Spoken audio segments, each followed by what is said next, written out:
เด้อตอนเพลนเรื่องเพี้ยนมาน่ะเดี๋ยวไอ้ที่ต้มมีไอ้ลูกชิ้นไว้ผ่า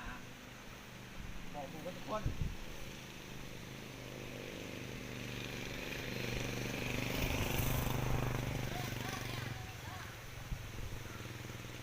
ได้เลยพี่หยองเลยเปิดมาบอลลายวันนี้มันหนาวนี่ไงเพื่อนตื่นสวยมั้ง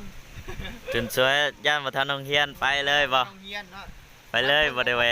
บางคนพ่อแม่ก็ไปส่งพี่หยองเลยพ่อแม่ไปส่งบางคนเพราะว่าสวยแล้วมันหนาวเนาะปกติเพิ่นเนาะมันไก่ก็ยังบ่อยากลูกจะบ่นอนเลยเด็กหน่อยเนาะพี่น้องแห่งกะหนาวแล้วเนาะเพิ่นแห่งกะบ่อยากลูกแต่บ่นอนพุ่นแหล้ว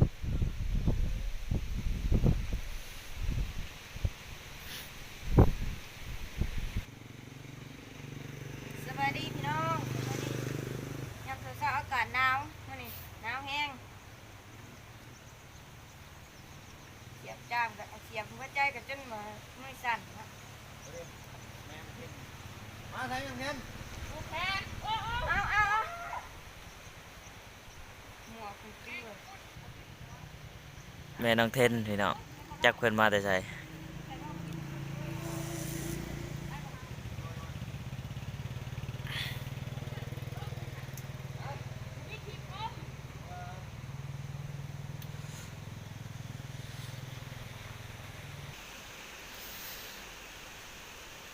ลมแห้งพี่น้อง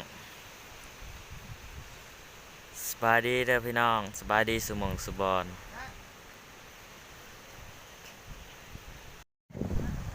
สบายดีพี่น้องกินข้าวเช้านำกันเด้อพี่น้อง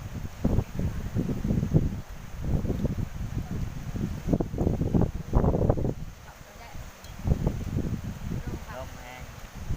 การดีโจ๊กเขากินกับปิดไว้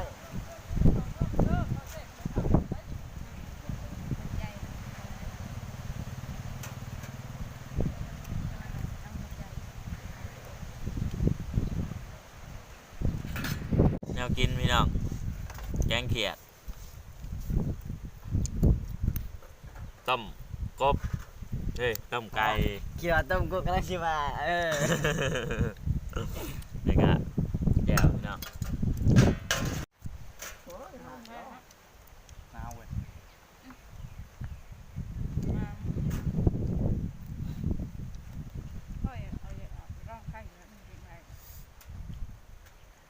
เพื่อนแม็กออกตัวนอกช่องเที่ยวของเช้าไปเดี๋ยวปะบอ หนาว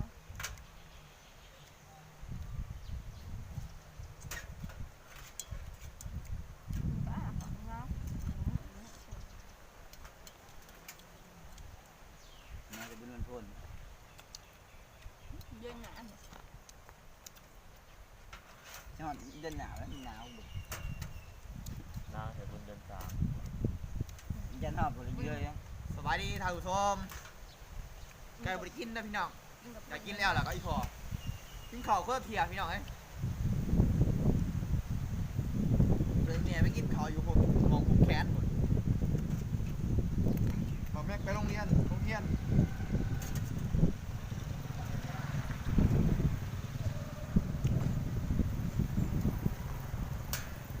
บนเรือชามเห็นยาวอย่าง หนาวบุญเรียนหนาว เฮ้ย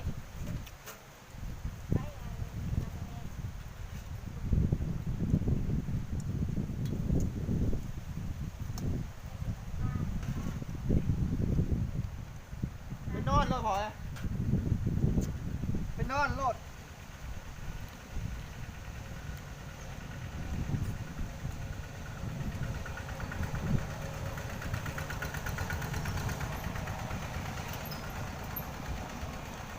ตั้งคมที่มาจะแจ้งเรา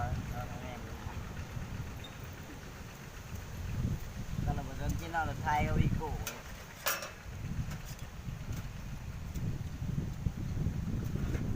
คุณภาพมันต่างกันไหมครับแล้วคือสีงามท่าก็แล้วเนาะใหญ่ไปจะเขาที่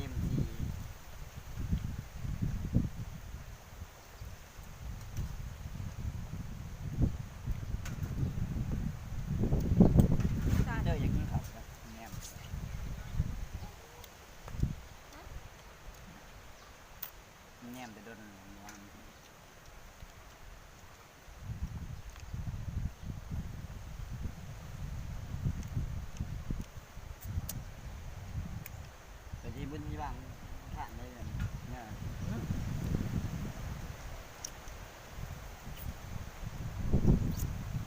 มันหนาวเนาะอยากไปใช้จ้ะมันหนาว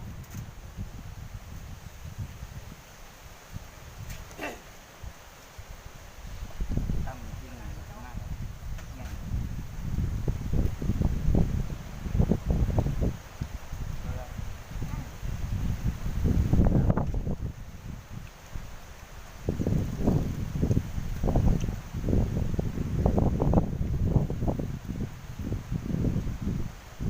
อ้าว ก็สิเด็ดกำลังจะแบบว่าบุกก็ซื้อมาปักไว้แท้ดีกว่า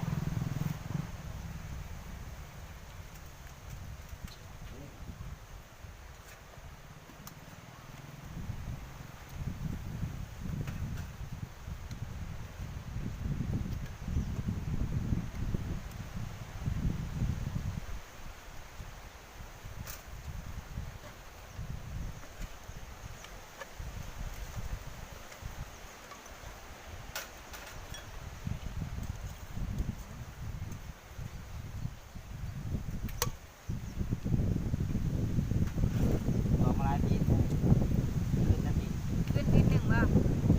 ขึ้น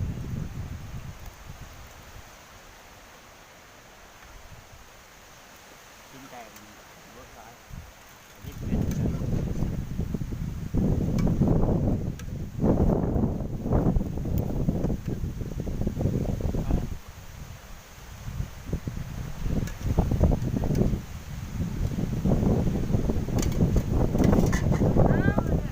ียบร้อย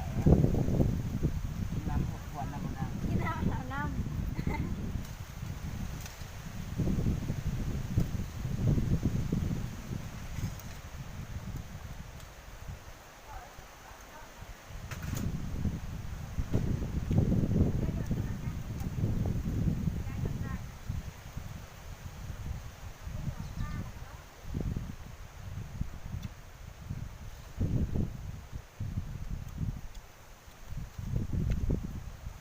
กินข้าว3คนพี่น้องตักต้ม2รอบเลย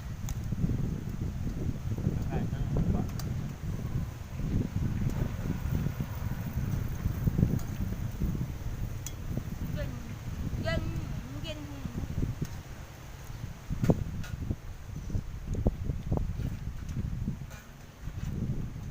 ทางโอ้บ่แย่งกับบ่ได้ธรรมดา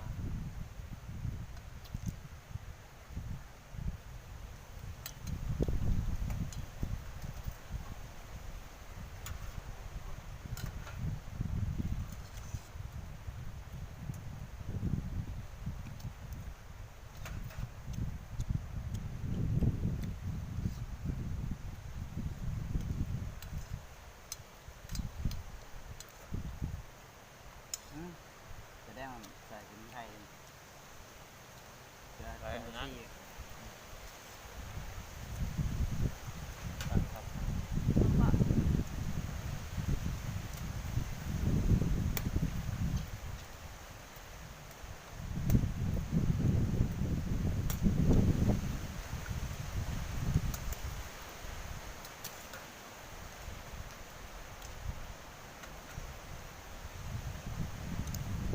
จะซื้อบัตรเงินลายอยู่ทำบัตรราคาเลย บ้านเรา บัตรเดียว บ้านเดียว บัตรราคาโอ้โหหนาวเลย มาทิ้งกินอยู่ตรงนั้น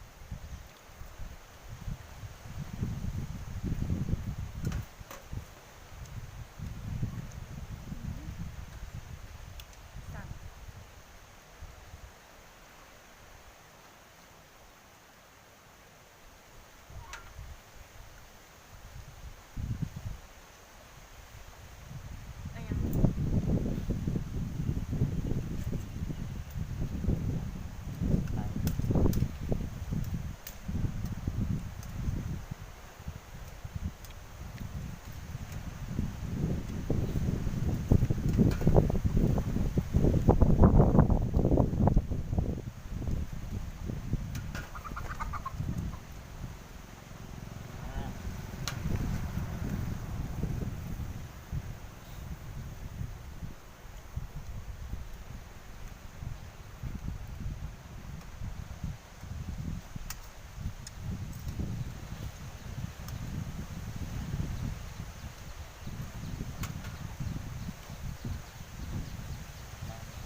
อจบลงเพียงเท่านี้นะพี่น้อง